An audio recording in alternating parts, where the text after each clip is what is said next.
More about this. Joining us right now is Democratic Senator Shaheen. She's the top Democrat on the Senate Foreign Relations Committee, was in that classified briefing amongst leaders yesterday. Senator, thank you for being here. How would you characterize that briefing and the level of detail you received?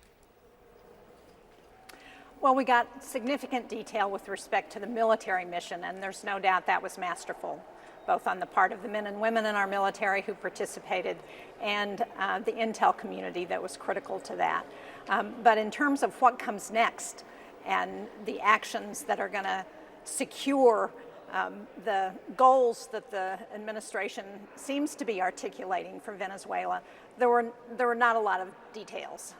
There were not the kind of benchmarks that we would hope to see for what we want to see the regime do. And in fact, as has been pointed out, this was not regime change in Venezuela. What we did was exchange one authoritarian leader in Nicolas Maduro for an authoritarian leader who has now been sworn in the transition president Rodriguez. So it's not at all clear how we move from here to where we need to go, I believe, which is democratic elections, which is giving the people, making it possible for the people of Venezuela to control their own destiny. Sounds like you as well as Jim Himes leaving the briefing feel very similarly, because he said what's most concerning to him is that the way he put it is Trump, quote, doesn't have a plan. Since it appears you agree with that, what does not having a plan actually mean? I mean, obviously you cannot offer classified details, but what is so missing in their approach? Are they not sharing it with you, or do you think they truly do not have a plan of what they're doing now? Well, I don't think that's clear.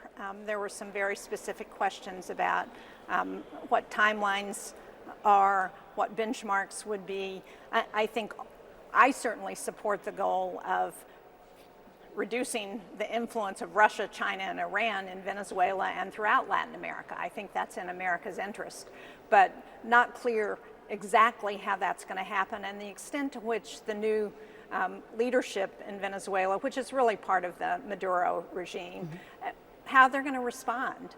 Supposedly, the interim president is going to be more responsive to American interests, but that's not at all clear. And while I think removing Maduro is in the interests of the Venezuelan people and in America's interest, if who replaces him is going to continue those same policies, that authoritarian repression that we've seen under Maduro, then it's not accomplished what we need to.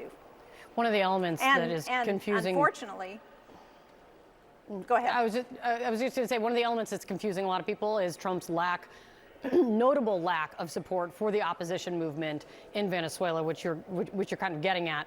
The fact that Trump is not endorsing or even showing any support for Maria Corina Machado as a legitimate leader or even an option. Here's some reporting from the New York Times around this. They say, here it is. Senior U.S. officials, including Secretary of State Marco Rubio, had persuaded Mr. Trump that Venezuela could be further destabilized if the United States tried to back the opposition. A classified CIA intelligence analysis reflected that view, according to a person familiar with the document. That's from the New York Times. Did they convey that in the briefing that you had, or offer a reason why they are not supporting the opposition? Well, there are a lot of issues raised in the briefing. I don't want to go into any of the details because it was classified. But I think the concern is the further instability in Venezuela that is now applied to the region. There's a great deal of concern among some of the other countries that President Trump has talked about, going into Colombia, where we've had a long-standing mill-to-mill relationship to fight drugs in Colombia. I've seen it firsthand in visits there.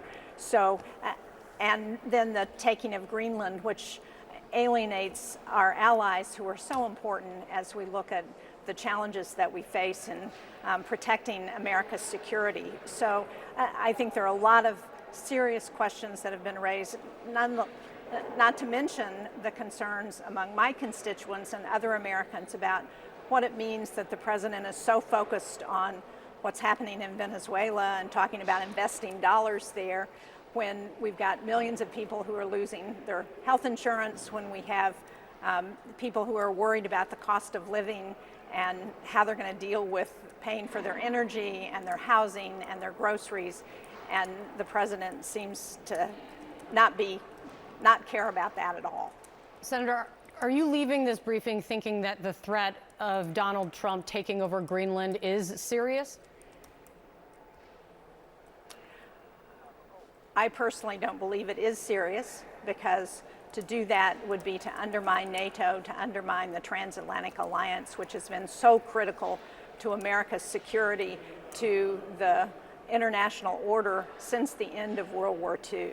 That would be crazy if the president tries to take Greenland. Besides, anything that we want from Greenland, as we've heard from the Prime Minister of Denmark, they're happy to work with us on. They're happy to partner with us. I mean, to create this kind of antagonism with one of our best allies, which is Denmark, has been since World War II.